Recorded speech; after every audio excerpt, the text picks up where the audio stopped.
everybody, and welcome.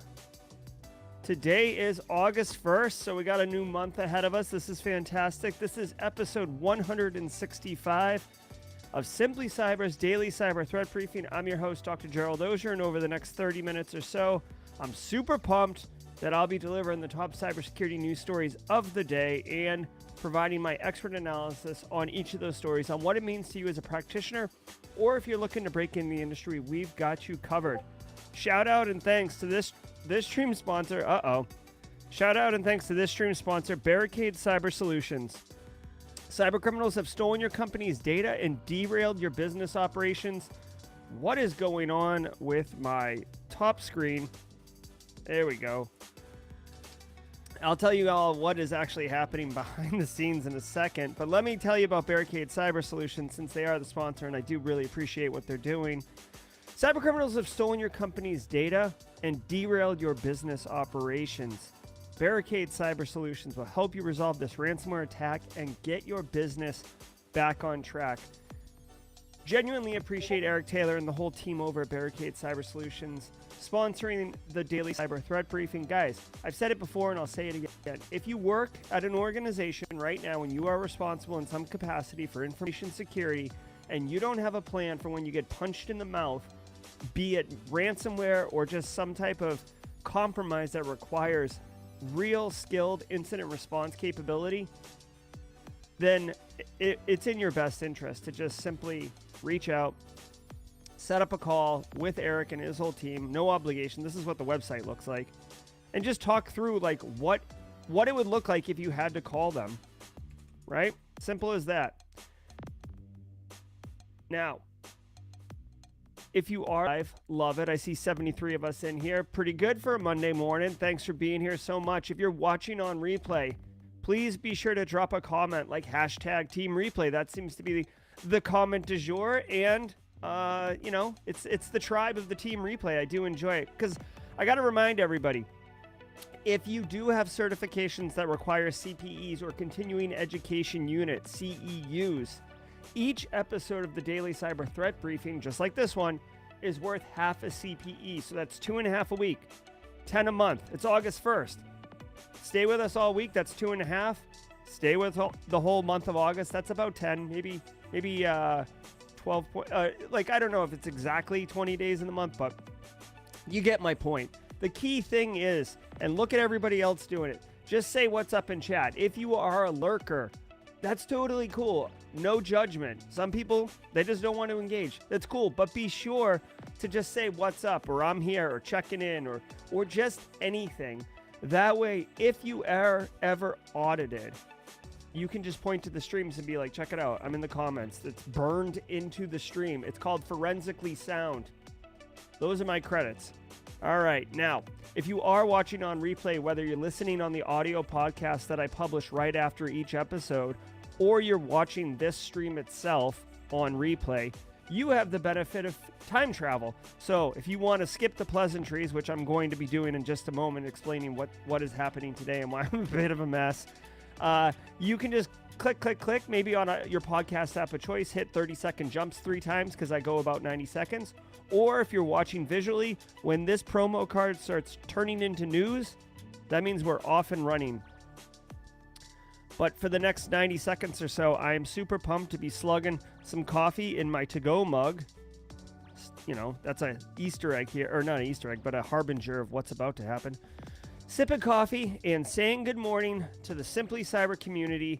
Happy birthday, Jade. Good to see you. Zalia, good to see you. McLarty, hope the interview went good. McLarty, Aditya, good evening where you are. What's up, Hunter Taylor? Mark Schrader, hashtag Team Live. I do love it. What's up, Louise? Tom Bishop, good to see you. B. Cole, my man, good to see you. Or my lady, I'm not sure. B. Cole. Caleb Hull, good. Hello. Guys, got the coffee. I hope you all had a wonderful weekend. I had a great weekend.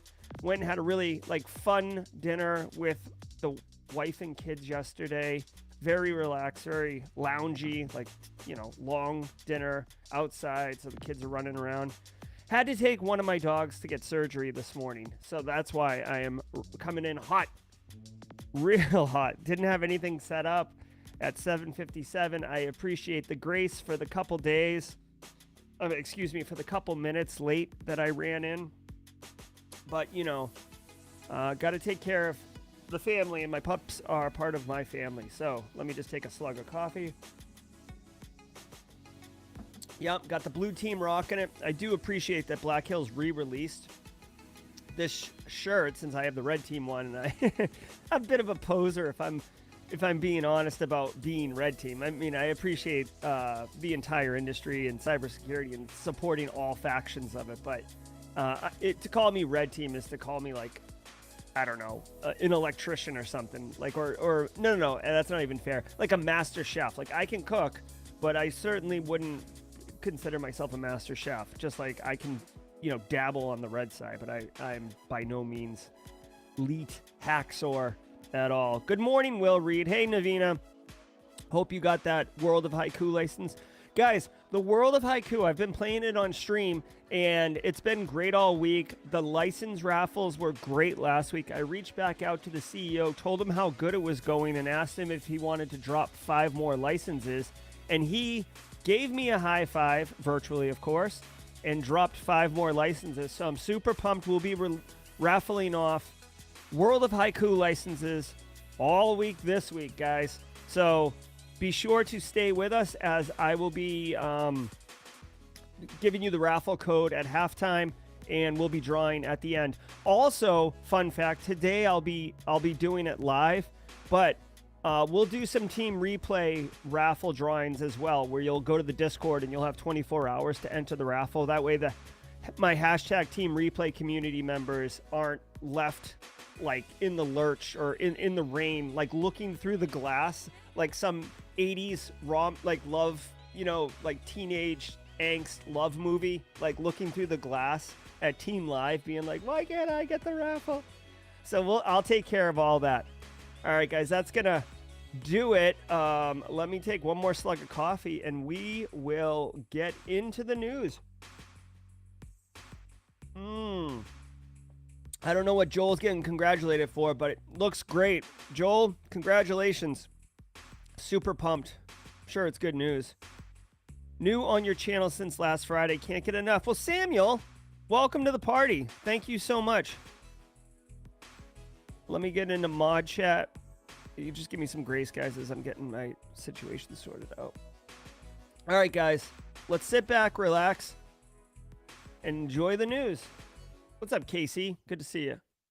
From the CISO series, it's Cybersecurity Headlines. It's Monday, August 1st, 2022. A huge network of 11,000 fake investment sites targets Europe. This network promotes numerous fake investment schemes to users in Europe that show fabricated evidence of enrichment and falsified celebrity endorsements to create an image of legitimacy to lure in a larger number of victims. According to researchers at Group IB, the goal of the operation is to trick users into falling for an opportunity for high return investments and convince them to deposit a minimum amount of €250, that's $255, to sign up for the fake services. More than 5,000 of the identified malicious domains are still active, and they're targeting numerous countries across Europe. Okay, so, I mean, this is, part and parcel, guys. I talk all the time about, crypto scams, NFT scams. This didn't say specifically crypto and NFT, but guys, this right here, this is as old as the day is long. This is financial scam 101. Okay, now what I find interesting, I don't know if you guys have been following what's going on with the NFT space, but like a bunch of celebrities are getting pulled in, and now they're actually being brought up on either civil charges or regular charges. Like Paul Pierce, former Boston Celtic, I know was brought in on one. The Bored Ape Yacht Club is like celebrities everything. So real celebrities are being kind of weaponized in a way to promote legitimacy of bull crap coins and NFTs and stuff like that. I love that this scam has just gone one step further and just faked the entire thing. Like, why get real celebrities involved and pay them real money for endorsements? Why not just make it all up. I mean, you're going to be committing crime anyways. Why not just go all in on it, right? Put on both legs of the crime pants. So 11,000 fake investment sites. This is just basic fraud 101, right? Misinformation, fake echo chamber of multiple bot accounts, like saying, "Oh yeah, that's absolutely true." Guys, we see it on YouTube, or at least I've seen it a few times on my channel on YouTube, where like it'll be a post like, "Oh, guarantee," like for out of nowhere, we're talking about like, you know, incident response triage techniques, and then like in the comments, someone's like, "Oh, I was able to triple my investment by going to this website," and then someone chimes in like, "Absolutely true, I did as well. Like, good on you, 7384." Boo boo or whatever. You know what I mean? It's like, guys, this is total crap. But it works. It is fraud. It is legal. But it does work. And unfortunately, right now in these kind of uncertain financial times, as the markets reset and recession is impending and inflation is definitely a thing, scammers are going to scam. What I find kind of gross too is that they're targeting like, $250. I mean, here's the thing: $250 isn't a lot of money to some people, and it's a very lot of money to some people, right? So, but it's a low threshold. It's not like they're targeting like minimum 200,000 or get the hell out of here. So, 11,000 fake investment sites. That's a lot to stand up. Sometimes I think about how easy it is to spin up infrastructure from a threat actor perspective. Red team people, I'm kind of curious. Like, is this easy to spin up, or is this not work, but you know what I mean? Like if someone burned down your 11,000 investment site fake infrastructure, would that hurt? I think it would, but I don't know. You might be able to script these things. What's up, Gray? We got a new sounder over the weekend. We recorded a sheesh from Gray. I had to ask him when to play it, but it's a new sounder. DAW dropper Android apps serve up banking malware. Researchers at Trend Micro uncovered the malicious campaign that leveraged 17 seemingly harmless Android dropper apps on the Google Play Store, collectively tracked as DAW dropper, D-A-W dropper. They masqueraded as productivity and utility apps such as document scanners, VPN services, QR code readers, and call recorders. The apps were spotted dropping 4 families of banking Trojans, including Octo, Hydra, Ermac, and T-Bot, and have since been removed from the app marketplace. Wow. North Korea linked sharp tongues. So, I mean, okay, guys, it's, another day, another Android malware app, right? So, threat actors have seen this as kind of a soft target, getting malware into the Android Google Play Store, people installing it. It's banking malware. I mean, this is what Emotet originally was. Banking malware has been around for a while. Info stealers, like Redline Info Stealer, is a popular one right now on the malware families. You've just got to be mindful, people. If you're installing apps on your device and then you're accessing your banking and stuff like that, you are running slight risk. The only thing I can encourage you to do and encourage you to tell your end users is, when you're going to choose an app, the thing is, I would say do your research and kind of get one that has like good ratings or people talk about or whatever. But the thing is, we saw maybe a month ago a string of malware in the Play Store, and they had like 10,000 5-star reviews and stuff like that. So you can't even bank on that anymore because threat actors are able to basically fake those reviews through bot accounts and all that. So it's not great. I mean, all I could say is you make them mindful that this happens. Keep an eye on your banking. Unfortunately, if a threat actor gets into your bank account and clears you out, I don't know if FDIC, at least in the United States, would cover that. They cover if like a bank gets robbed and your money's safe. But if you get poked through malware, I don't know if they cover you. Obviously, credit card companies won't hold you liable for fraudulent charges, but this isn't what they're doing. This is much, much, much grosser. Especially if they get into your large accounts, like if you have, retirement account and you've been sitting on it for years, trying to grow that egg so you can actually retire without working into the into your 80s or whatever. So be mindful, educate your end users, and just don't willy-nilly install apps. And, oh, by the way, I don't know if this is going to have lasting effect, but you should go through your phone every once in a while, once a month, whatever, and delete apps you're not using anymore because they are just sitting on your device and could potentially be, communicating back and forth with infrastructure. And if it is malware, it could persist, essentially. You're leaving it as a persistence mechanism on your device. Now, there could be a discussion around once you launch it the first time, would it install a new persistence mechanism? So even if you delete it, it's still resident on your phone. That's quite possible. But in general, reduce your attack surface, okay? Spies on email accounts with a malicious browser extension. Sharp tongue. Sharp Tongue has been using a malicious extension called SharpX on Chromium-based web browsers to spy on victims' Gmail and AOL email accounts. Wait, what? Cybersecurity firm Volexity tracked the threat actors. Did they just say AOL? What? Gmail and AOL? Wow. Whoever was in North Korea probably should have done the research and figured out that one of those two is not the same. Wow. But noted its operation overlaps with one of the Kimsuki APT group. Unlike other extensions used by Kimsuki, SharpX does not try to steal usernames and passwords, but rather it accesses the victim's webmail account as they browse it. The long tail of the chip. Okay, so this is a malicious browser extension. They said it goes on Chromium, which Google Chrome is definitely built on, and Microsoft Edge is built on. I'm kind of curious how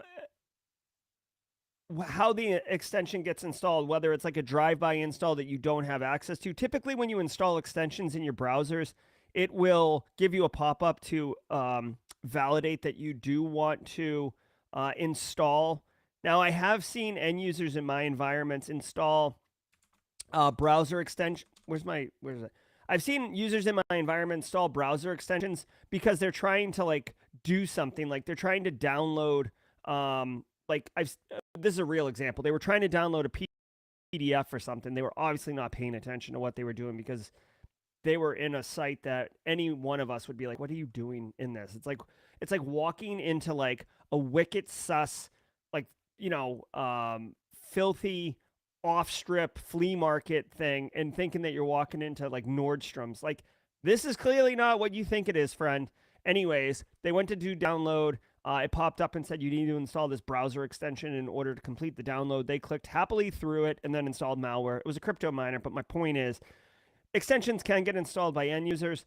This one is interesting because it doesn't really try to do anything other than read your email. My suspicion is that they're sucking in ingesting all this content, all this email, and then on the North Korea side, once they've got it all in their data sets, they probably have filters or AI, ML running, looking for keywords like cryptocurrency related stuff, trying to find targets, and then or sensitive information, and then weaponizing that afterwards. Okay. The one thing I would point out is, for your end users, make them aware in general about browser extensions. Make sure you could tell them, well, this isn't a lie. I don't lie. But you can tell them, hey, browser extensions suck up system resources if you're having, performance issues or you want your machine to run faster. Make sure that you either disable, delete, remove extensions in your browser that you don't typically use. Here's how you do it. Show them a little video, right? We've talked about this in the GRC Analyst Master Class, right? You can use a tool like Loom to do a quick video, show them what that is. And it's true, not having bloated extensions is faster, but also if they've accidentally downloaded one and unaware, you can make them aware of that. You can also tell them that they should only be installing extensions if they know what they're doing. And if they get a pop-up about an extension, they should be aware that they're about to get violated, okay? Final thing I'll say about this. Again, who did the research in North Korea here? They're like, oh, you know what? Let's get Gmail. And then a gray hair in the back's like, don't forget about AOL. And they're like, all right. Okay, Kevin, we'll add AOL to that. The people at Huntress, by the way, great work for Huntress. People at Huntress who must have done this research had to double check that it was looking at AOL too. Jesus. Now, I will say, as I'm joking and mocking AOL, um, like my brain is also thinking, why? Why would they do AOL? Here's why. I bet you $1,000,000. Oh, not a million. I bet you $100. Oh, like with all due respect, an older population still uses AOL. They did not migrate off. It worked in the 90s and it still works today. Get off my lawn. That population is actually quite vulnerable to scam attacks, fraud attacks, phishing, spear phishing, like that whole category of attacks. They are actually a really vulnerable population, elder abuse essentially. So, as much as I made fun of AOL a second ago, they probably actually are targeting AOL intentionally because it's already pre-screened of a certain victim population who probably has retirement money as well. Okay. Glad I did a full 180 on that where I'm making fun of North Korea and then outlining how brilliant they are and what, well, I mean, brilliant is kind of a subjective term because they are targeting elderly people or older population, but whatever. Shortage. A report in Nikkei Asia describes how chip suppliers in Japan and China are admitting they will miss the elongated delivery times they have promised to customers worldwide due to the bottlenecks in the supply chain that they themselves rely on. These include manufacturers of chemical cleaning machines, valves, tubes, pumps, gases, and containers made of special plastics, all of which are vital to the painstaking precision required in chip manufacturing. Experts warn that countries who believe that they can onshore the entire chip-making process to no longer depend on external suppliers will find the task impossible due to the complexity of this process. Wow. Okay. So, two things here. One, they're basically saying that chip makers are running into supply chain issues. It's a very complicated process. And there's things like just getting chemicals from a chemical manufacturer in order to clean the products or the systems that actually generate the chips are in demand, right? We are in this like really, really entangled global economy, and we're seeing impacts from it, especially, China, big producer of semiconductors and technology, microchips, all this stuff. And they are in like, again, I don't know if this is still happening wholesale, but there were like entire provinces of China that were just like shut down for COVID. Like nobody's going to work for 2 weeks. Okay. Period. End of story. Like full on, like pause everything. Okay. That's contributing to this. And we're all dealing with it. We've been dealing with the pressure. Like, I don't know, like for those of you who like work in IT and are doing like product refreshes, laptops, getting like aging out, or, Carl drops it in a toilet or whatever, like replacing those things. Like there's been instances where people have had to go to Best Buy because you just can't get them through like your Dell procurement process, right? But you need a computer today, right? It's not like you can be like, oh, well, don't worry, CEO, we'll get you a computer in 6 to 12 months, right? Like that's not going to fly. You have to get them a machine today. So we'll see. We'll see. I mean, we Simply Cyber are caught up in this. I just ordered a new rig last week. You guys are all there for that. And that's got a NVIDIA 3080 GPU in it. So fingers crossed, Simply Cyber doesn't become a victim of the supply chain as well.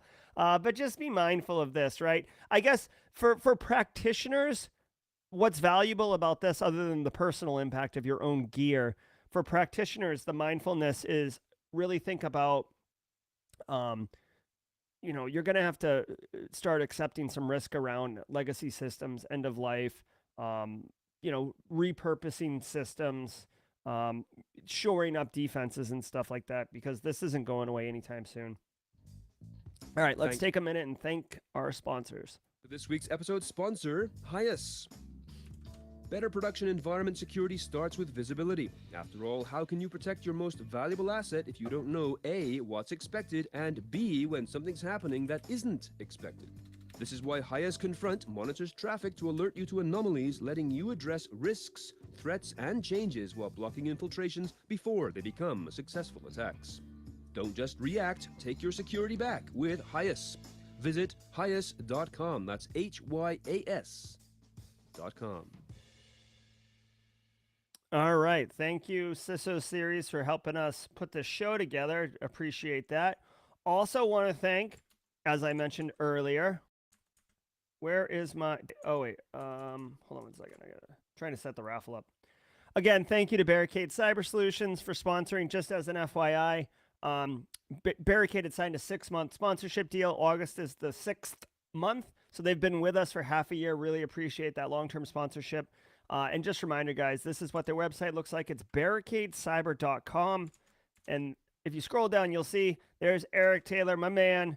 That's his calendar. You just literally click on it and schedule a time with him. All right. Also, guys, World of Haiku. I mentioned it earlier. We've been playing it on stream. Let me refresh the screen so you guys can see all the glory of the video here. Oh, yeah. So basically, World of Haiku is a Steam game that teaches you introductory Linux skills and offensive security techniques, pen testing, in a really fun kind of cyberpunk world, you know, kind of dystopian, post-apocalyptic, but very, very digital. Cool little storyline, bunch of worlds. Several of us have been playing it. If you are interested in playing it yourself and winning a raffle key, well, guess what? We got you covered. Go ahead and type haiku in chat right now to enter. H-A-I-K-U. You can see it. Everybody's going to be dumping it in here in a second, but you can see at the top in white letters. That is how you spell haiku. H-A-I-K-U. I will be selecting a raffle winner at the end of the stream, which is about 15, 20 minutes from now. Oh, Michelle Bergeron, I'm going to have to come back and read about this AOL thing here. But everybody's entering haiku. So if Grayson, you misspelled it. It's H-A-I-K-U. Sheesh. All right. Everybody's doing it. There you are. There you are. Good stuff. Good stuff. All right. So we will select a winner at the end of the stream. But thank you very much. Canadian donut chain offers coffee and donut to settle data privacy invasion claims. Tim Hortons, a Canadian cultural cornerstone in the coffee and donuts sector, is offering to settle multiple data privacy class action lawsuits against it by offering something it knows it's good for: a coffee and a donut. The action is based on the discovery that between May 2019 and August 2020, Tim Hortons mobile apps collected geolocation data from users without their knowledge or consent. Tim Hortons will also have to permanently delete any geolocation data its apps improperly collected and must instruct third-party providers who had access to the data to do the same. The offer still requires approval from the courts. Okay. All right. So I had mixed emotions about this. I didn't even scroll on the story because I feel like the title alone says it all. Guys, I rail against, you know, kind of class action lawsuits, data privacy issues, data privacy. Why did I say privacy? Like, I guess I got to get my 3-piece suit and join the Kingsmen here. So listen, normally when there's like a massive data breach, you get, well, this one isn't really privacy as much as it's geolocation data that they were stealing or taking without telling end users, right? So normally, like, a bunch of lawyers get in. It's a multi-million-dollar lawsuit. All the lawyers get new Bentleys, and you and I, the victims, we get like, maybe a voucher for $4.37, right? Like, 2.5 years from now, complete garbage, hot trash. So, you know what? Coffee and a donut, that's something I can do something with, right? I appreciate it. At the same time, it's like, it's almost flippant about the I don't want to say egregious, because like geolocation data is not egregious, but like oh, hey, sorry, we were like tracking you, basically. Here's a coffee and a donut. It almost seems flippant and like dismissive of the action, especially if you're a big privacy zealot. But I'm kind of torn, guys. Where do you stand? Where do you guys stand on this? Like, do you feel like, I guess the question is, chat, would you be happy if you were, your privacy was violated in some capacity? Would you rather get a couple bucks, let's say $10, right? Let's make it nice and even. $10, or would you rather get something of value that they produce, coffee and a donut, right? Or I don't know, USB drive if it was Best Buy, or I don't know, like free rental if it was Blockbuster Video. You guys remember Blockbuster Video? Okay, so just really quick, since Nick Barker left coast, got up early, let's take that coffee and donut and whip it out the door. All right. So I mean, it's kind of fun. It's an interesting take. Whoever came up with that was probably like, it's probably a better idea to give them some coffee and donuts than anything else. Of course, from a marketing perspective, it's like, hey, bring them in. Give them, like they do this anyways. Like, on Boxer Day or Victoria Day, or I'm being incredibly uncultured because I don't really know Canada's holidays or whatever, but like some Canadian holiday, ice fishing day, I don't know. Anonymous did in fact breach Russian databases and leak massive amounts of data. Following up on a story we brought you in April, investigations into the allegations that hacktivists from Anonymous hacked Russian databases have proven to be correct. Cybersecurity specialist Jeremiah Fowler performed a random sampling of 100 exposed Russian databases and discovered that 92 of them had indeed been compromised. According to CNBC, the data leaked online was in amounts so large it will take years to review. This is confirmed by Shmuel Gihon, a security researcher at CyberInt. One of the more immediate outcomes of the attacks that Fowler and Gihon agree on is that Russia's cybersecurity defenses have been revealed as being far weaker than previously thought. When it comes Interesting. Okay, so this is interesting, and I appreciate the what's the word I'm looking for? The follow-up on this. Okay, so guys, it's been a storyline for months now. Ukraine-Russia conflict. Early on, several factions spoke out around supporting one side or the other, right? So like we remember, oh my God, Wizard Spider, aka Conti, coming out and saying that they were officially supporting Russia, which ended up imploding that entire criminal organization because they did have Ukrainian membership. The Conti leaks happened, etc. Anonymous came out, right? Anonymous, is a collective. It's not really clear who's the head of it, right? Anyone can kind of wear the banner of Anonymous. Anyways, they came out and said, we're supporting Ukraine. And then they started operationalizing. And somebody came back and did a study of Anonymous's activities and actually found, it sounds like 92% of, which is a very high percentage, 92% of the sites or whatever that were attacked are in fact publicly available. The data is dumped. So Anonymous is executing on their objectives and, successfully following. It is what they said they were going to do. Now, remember, a lot of this information was very, I don't want to say racy, but it was kind of sus because, they were leaking troop positions and troop specific, like, this soldier, this is where they live, this is their family, this is et cetera, right? So like really doxing them.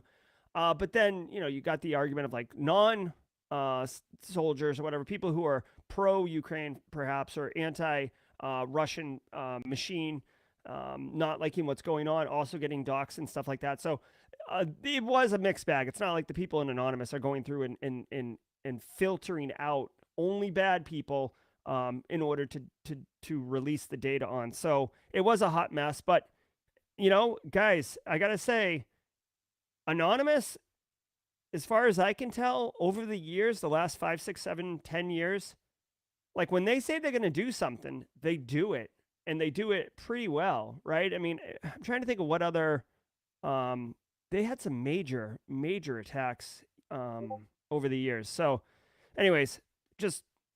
I guess this is more just follow up on that. Pegasus spyware, we're only seeing the tip of the iceberg. During an open house Intelligence Committee hearing on Wednesday, U.S. lawmakers heard testimony from Citizen Lab, Google's threat analysis group, and a direct victim of Pegasus spyware, who together are calling on Congress to weigh in on spyware, asking for sanctions and increased enforcement against so-called legitimate surveillanceware manufacturers. Pegasus is the now infamous malware that its developer, Israel's NSO Group, claims is only sold to legitimate government agencies and not to private companies or individuals. Committee Chair Representative Adam Schiff made the tip of the iceberg comment as follows, quote, "It is my belief that we are very likely looking at the tip of the iceberg and that other U.S. government personnel have had their devices compromised, whether by a nation NSO's services or tools offered by one of its lesser-known but equally potent competitors." End quote. Last week in ransomware... All right, guys. So here's the thing. We've talked about Pegasus malware on the channel many, many times. Really, really quick, for those who aren't familiar with it. There is a group in Israel called NSO Group. They are, think of them as a arms dealer, okay? They have cyber weapons. Specifically, this Pegasus one is a really sophisticated, highly effective surveillance tool that can basically get installed on an iPhone without the end user doing anything or being aware that it's been installed, right? It's very, very spooky, espionage spy type stuff. Now, NSO Group takes the position that we only sell it to legitimate governments that are going to use it for legitimate law enforcement purposes. And the idea is that some criminal mastermind, we can push it onto their device and understand their operations and ultimately arrest them and make it great for everybody, right? The greater good. But in reality, Cash Talks and NSO Group is a business. And there's been instances where they sell it to political parties who are using it to invest, basically get after their political opponents. We saw that in the Catalina region of Spain, like in 2020 or whatever. The story just came out a few months ago, but it's happening now.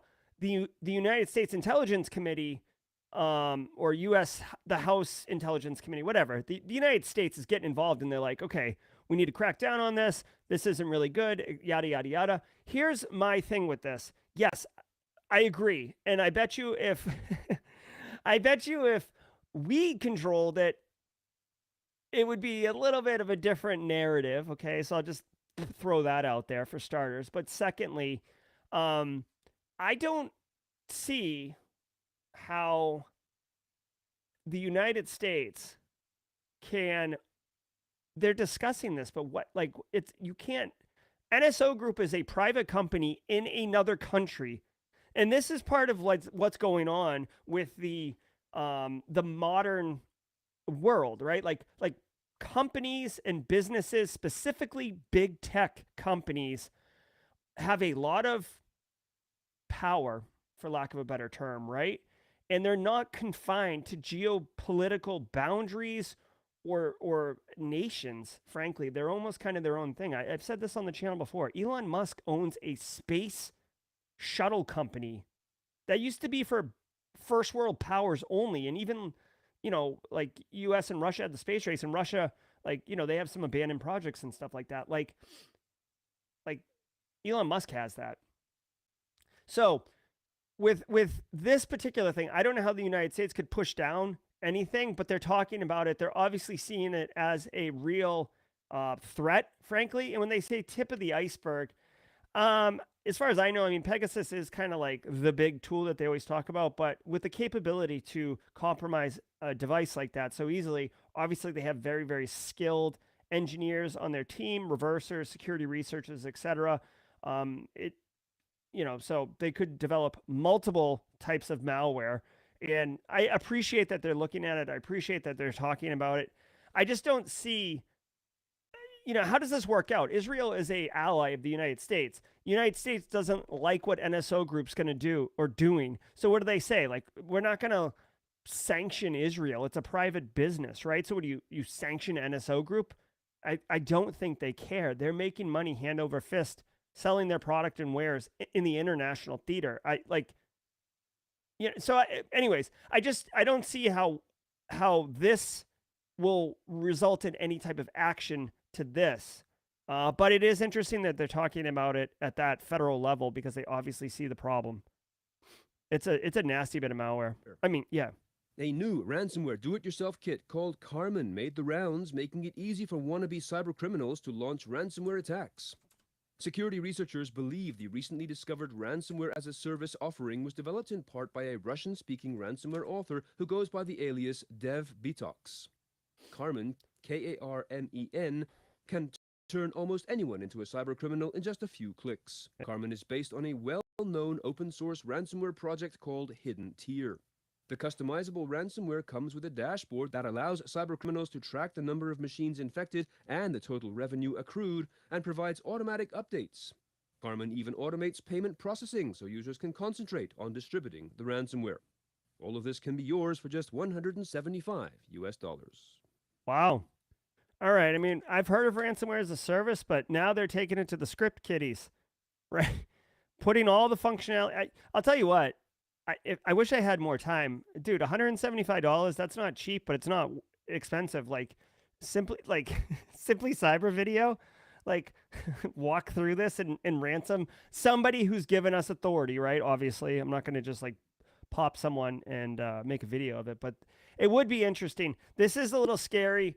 We may see an uptick in the ransomware. I don't know enough about the open source ransomware threat. Open ransomware family that they're using, because it might actually be something where there's a decryptor or it doesn't hit successfully every time. You guys got to remember, I'll just say this and then we'll move on. You got to remember, like in a video game or whatever, when you detonate malware, it works 100% of the time. Boom, it's in, right? In reality, you know, like this ransomware, yeah, you could detonate it on someone's machine, but maybe they're running a version that is patched and is invulnerable to whatever the exploit is that you're trying to use in order to get the ransomware. So the ransomware is probably going to run, but how do you get it to run on the end user's endpoint? You have to trick them, right? With a phish or mail attachment, USB drive, like whatever it is, you got to get it there, and that doesn't always hit. So you're not guaranteed quick money, right? You're not just like making it rain if you sign up for Carmen ransomware.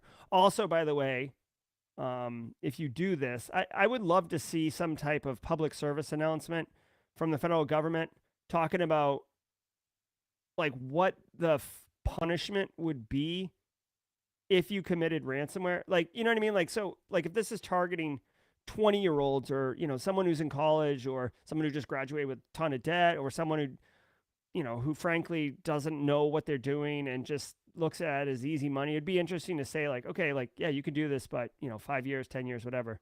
I mean, we see drunk driving videos, driving under the influence of drugs. You know, I don't know how widespread and rampant this is, but it is not good for us that they're making it easier and easier. But seriously, ransomware as a service has been around for a while. You just needed to be able to get to the dark webs in order to sign up and get your affiliate on. This week on Super Cyber Friday, we'll be digging into hacking. All right, so let's turn the music back on. Nice. Hopefully the audio has been good for everybody. I have, as you guys know, I'm constantly working on trying to get the audio, corrected and fixed up in here. And today is no different, but I think I've got it sorted out. Obviously, when the new rig comes online, we will be able to,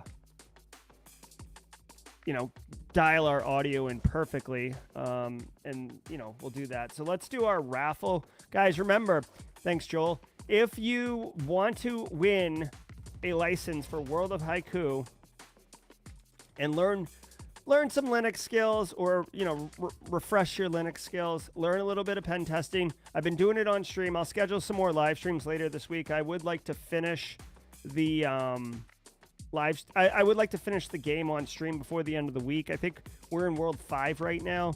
Appreciate those who come by and hang out while we're playing and contribute.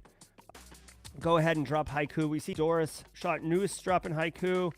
Nico Nova dropping haiku. Rob Coat. Okay, let's draw, everybody. Best wishes to all. If you win, connect with me on LinkedIn or Discord, and I will get you sorted out. Okay, a drum roll. All right, maybe I can do What, I got a new... No, I don't have a drum roll. Here, we can do this. It's all I got. It's all I got. Okay, here we go. Good luck to everybody. Winner is Jim Lunn. Very nice. Jim Lunn's squad member. Met with Jim Lunn not too long ago. Congratulations, Jim. You know how to DM me.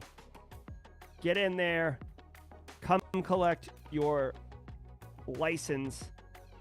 Jenny Housley, we will be working on level 6 pretty soon. Maybe we could work through it together. We'll see how it goes. All right, everybody.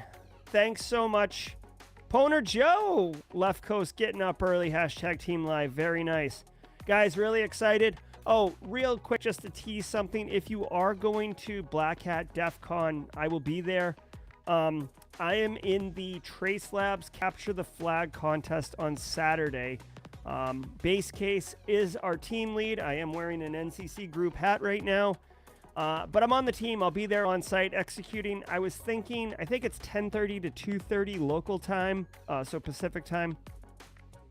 Right after that, we're going to be riding high on a train bound for glory and want to have a couple refreshments, relax a little bit. So if you want, I was kind of thinking maybe a Simply Cyber community meetup or, you know, just whatever, like high fives. I don't know. So Saturday local time, maybe 3:30. So I don't know. Stay tuned. If that's something that's interesting to folks, jump on Discord and let's have a conversation. It looks like there's a conference meetup channel on Discord that we can use to communicate. I'm in there, Base is in there, a couple other folks are in there. So if you want to hang out, whatever, maybe we'll obviously take some snaps and post it to social media while we're at the meetup. Hope, look forward to meeting some of you. Definitely nice to get in person for a change. Oh, I forgot to put this back up. I showed you for World of Haiku, but I forgot to put this all back up. So I've been riding naked here for the last 20 minutes. Might be. All right, guys, that's going to do it for the stream. It's Monday, August 1st. I hope everybody had a great July. I hope everybody's ready for a big August, a big week. And I'll tell you what, guys, really quickly. We do have a Simply Cyber Live coming up. I know many of you subscribe to Cybersecurity Central in order to find out what's going on this week. I am getting sorted out. I will have the Thursday live stream guest figured out later today. I'm just finalizing that, okay? So stay tuned. Thanks, everybody, so much. Thanks, Grayson, for the new sounder. And I hope all of you have a wonderful day. We'll see you tomorrow at 8 a.m.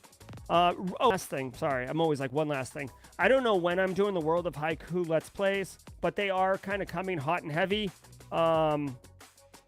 So if you're interested in that, either jump on the Discord server and get the SC notify role, which will notify you when I go live, or the easiest way is on the YouTube channel. If you are subscribed, there's a bell for notifications, and it'll when I go live, it'll ding the bell essentially. But anyways, I'm just not doing 2 weeks out and notifying everybody that I'm going to be playing Let's Play, because it's basically as my time allows. If I find like a window of time, I've been doing it 4 to 5, a couple days a week, and I'm going to try to do that. Although I have to go pick up my pup from surgery at the end of the day today, so today is very unlikely to happen. All right, everybody, take care. Thanks so much, and we'll talk to you tomorrow at 8 a.m.